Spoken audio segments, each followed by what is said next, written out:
I want to go right now to New Jersey Democratic Senator Bob Menendez, member of the Foreign Relations Committee. Senator, thank you for being with me. And first, your reaction to the death of Aoud. How significant do you think this is? Well, obviously, as one of the masterminds, if not the mastermind, of these horrific attacks, he has gone to meet his maker. And that's a good blow to the terrorists. But he is not the only entity that or individual we have to worry about. So great news, but by the same token, a continuing effort that has to continue in the days ahead, be more expansive. And let's talk a little bit about what has been expansive is France's involvement in bombing areas in northern Syria. Raqqa, for example, has been pinpointed by the French. So have the Russians. Is this something now that the United States should, in agreement with Russia and France, step up its game? Well, look, I think that our challenge here is not just simply to contain ISIL, but ultimately to destroy it.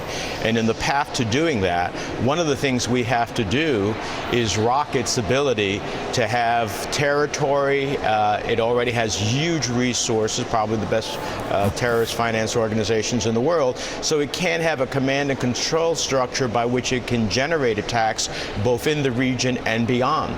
So I do believe that ratcheting up our attacks on Raqqa are critical, because that is the epicenter of their operations. And I would say, Jose, that what we need at this moment, because I think it is a galvanizing moment, is a community of nations committed to a coalition of action. And we have had a coalition. Many of those coalition partners have done training or provided arms. We need a coalition of nations now to come together and do kinetic actions against ISIL. And it seems as though Syria over and over again continues to be the epicenter of a lot of the problems that we're seeing, not only in the Middle East, but, for example, here. Iran is involved. Russia is involved. Should the United States be speaking and coordinating with Iran, with Russia, and with France to go forward in a much more cohesive way? Well, look, there is a longer-term problem here. If we really want to get to the root cause of the problem, it's creating a stability in Syria and a transitional process in which Syrians can reclaim their own country as we fight ISIL. If Russia really wants to be helpful here, they can be very helpful. They can insist that Assad ultimately step down in a transitional process. And as its major patron, along with Iran, they have the wherewithal to do that. So if we really want to reclaim Syria as a nation and move towards greater stability, the Russians can play a very big role. And it's not their bombs. It's ultimately getting Assad out of the way. And very quickly, Senator, what do you think the United States policy should be vis-a-vis refugees from Syria and Iraq and other places? Look, I think that fear can never overcome the rationality that has to go into these policies. And the facts. The facts is that Syrian refugees and refugees in general go through the most stringent process of anyone who comes to the United States under any circumstances.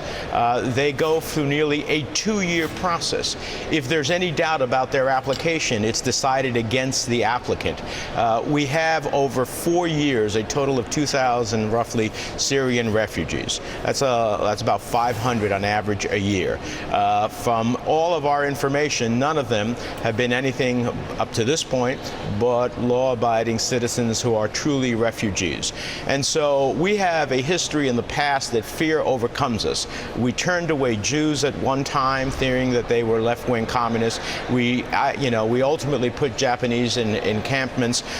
We cannot let that fear control us. Now, do we have to have the highest level of scrutiny and security as it relates to refugees? Yes, and I would would say we need to have a high level of scrutiny as it relates to those who enter the United States under the visa waiver program and go through, in some respects, a lot less scrutiny than a refugee.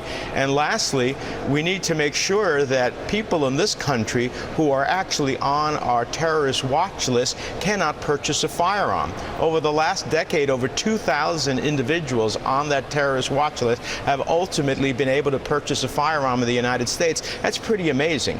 And so it just seems to me that these are some of the critical things we should be focused on, and not on the refugees as the end all and be all about security.